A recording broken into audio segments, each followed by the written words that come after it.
안녕하세요. 천리TV입니다. 이번에는 물을 마시면 물맛이 난다에 대해서 살펴보겠습니다.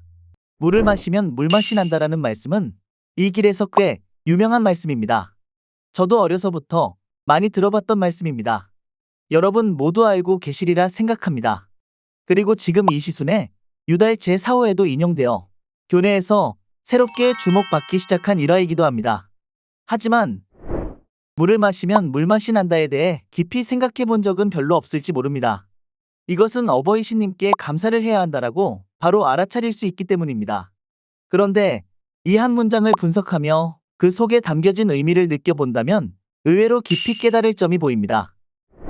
그래서 이번에는 물을 마시면 물맛이 난다의 의미와 깨우침에 대해 고찰해 보기로 하겠습니다.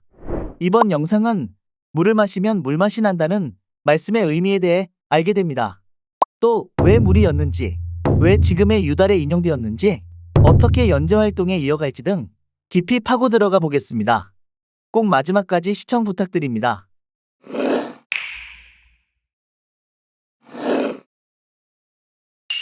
물을 마시면 물맛이 난다라는 것은 나카야마 집안이 극빈에 빠져 내일 먹을 쌀조차 없어졌을 때 교조님께서 하신 말씀의 일부분입니다. 고본 천리교 교조전에서 전후의 문장을 인용해 보겠습니다.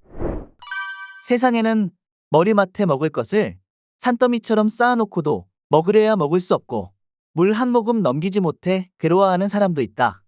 그것을 생각하면 우리들은 고맙잖아. 물을 마시면 물맛이 난다.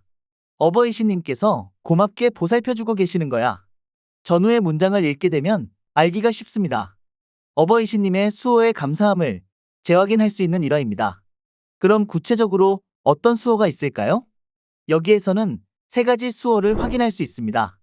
그것은 풍부한 물이 있다는 것, 음식이나 음료의 맛을 알 수 있다는 것, 음식이나 음료를 먹을 수 있다는 것. 현재 한국에 살고 있는 우리들은 많은 혜택 속에서 먹을 것으로 큰 어려움을 겪지 않으며 가볍게 식사를 즐기거나 배를 채울 수 있습니다. 그것이 감사한 일임을 충분히 알고 있음에도 이 풍족한 세상에서 매끼 식사 때마다 맛을 느낄 수 있다는 것, 음식을 먹을 수 있는 것에 마음속 깊이 감사하고 있는가를 생각해 본다면 어떨까요? 저도 모르는 사이에 그만 잊어버리고 맙니다. 그런데 얼마 전 싫어도 생각할 수밖에 없는 일이 생겼습니다. 어떤 일이 있었냐 하면 제가 코로나에 걸려 16일간의 격리 생활을 보내게 되었던 것입니다. 열은 40도를 넘어 미각, 후각이 없어지고 목이 부었습니다. 식사는 무엇을 입에 대도 플라스틱을 먹는 것 같았고 목이 붓기 시작하고부터는 물도 마실 수 없어서 아파서 약도 토해낼 정도였습니다. 열이 내리지도 않고 정말 이대로 죽는 건가 생각했습니다. 주위의 친척들이 먹을 것을 많이 사다 주셨지만 아무것도 먹지 못하고 먹고 싶은 생각도 들지 않았습니다. 저는 그때 교조님의 말씀이 떠올랐습니다. 세상에는 머리맡에 먹을 것을 산더미처럼 쌓아놓고도 먹으려야 먹을 수 없고 물 한 모금 넘기지 못해 괴로워하는 사람도 있다. 그때 저는 세상에는이 아니라 여기 있습니다. 도와주세요라고 생각했습니다. 이 말씀이 제 머릿속에 들어와 엄청 실감했습니다. 5일 정도 괴로웠지만 덕분에 증상도 호전되고 이젠 격리 해제를 기다리는 며칠간 저는 이런 생각을 했습니다. 왜 좀 더 맛을 느낄 수 있는 보리차나 녹차가 아니라 물맛이 난다고 하셨을까?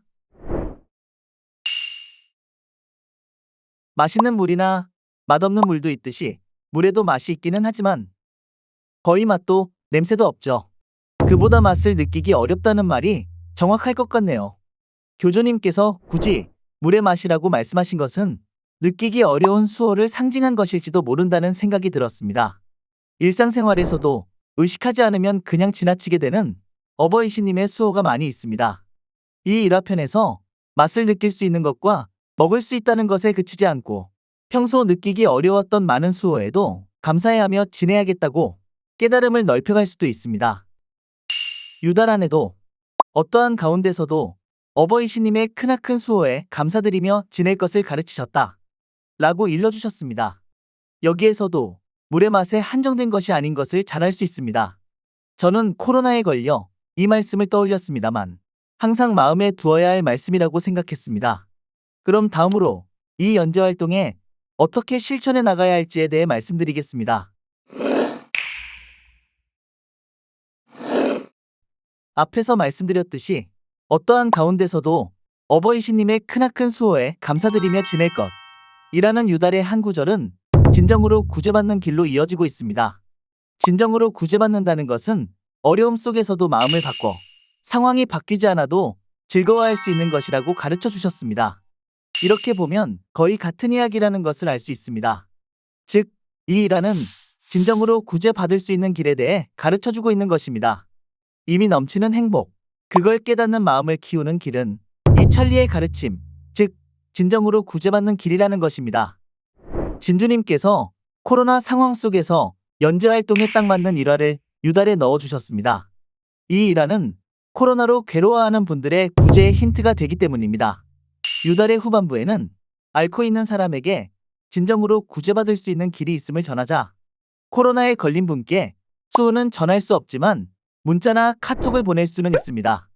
물을 마시면 물맛이 난다는 일화에서 느낀 점을 각자가 마음에 새겨 그 사람에게 진정으로 구제받을 수 있는 길이 있음을 전하는 것이 이 연재 활동에서 필요로 하는 한 가지라고 생각할 수 있습니다.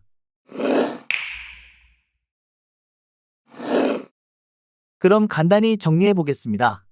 이번에는 물을 마시면 물맛이 난다에 대해 살펴보았습니다. 물을 마시면 물맛이 난다란 어떠한 가운데서도 어버이 신님의 수호에 감사드리며 지내는 것이라고 가르쳐 주셨으며 물맛이란 느끼기 어려운 수호의 상징이라는 것을 알았습니다. 또한 코로나의 구제로서는 물을 마시면 물맛이 난다는 일화에서 깨달은 것을 토대로 진정으로 구제받을 수 있는 길이 있음을 전할 수 있다고 생각할 수 있었습니다.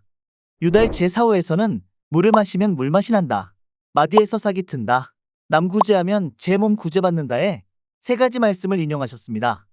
이번에는 그 첫 번째 말씀에 대해 살펴보았습니다. 시청해주셔서 감사합니다.